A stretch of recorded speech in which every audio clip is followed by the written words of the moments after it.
kubali kuwe na mazungumzo kati ya hao watu ambao walikuwa wamekubaliwa hapo awali.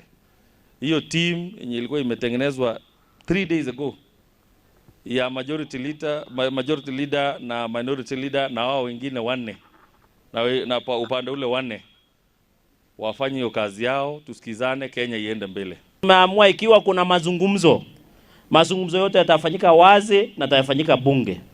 Na tunataka tumuulize Rais William Ruto, na ikiwa utapata nafasi, kwa sababu wewe uendelea kupanga Kenya hii, ikiwa Raila atakutembelea, tunataka ile mazungumzo ikue wazi.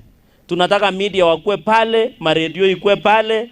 Raila anauliza bei ya unga, sisi kama wakulima tunataka tusikie anauliza kwa nini. Kitu inaitwa handshake hakuna.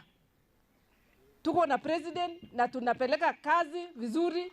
Tuko na manifesto yenye president alitengeneza na yenye tulisign sisi wote. Na hiyo manifesto imepanga mikakati ya maendeleo ya Kenya. If you want to do any negotiation or if there is any conversation that must go on between William Ruto and Raila Odinga, let it be public. Iwekwe hapo mbele peupe vile ninaongea hapa. Si naongea peupe. Wawekwe hapo, wapewe viti. Waanze na tusikize yenye wanaongeleshana. And I want to thank the president. We have an agenda to deliver. The agenda to deliver is bottom-up economic model. Hao wamama wako mahali hapa leo wanangojea pesa yao wainue biashara. Hii maneno ya ku-dialogue is a wastage of time, is a wastage of opportunity that Kenyans have given us as Kenya Kwanza.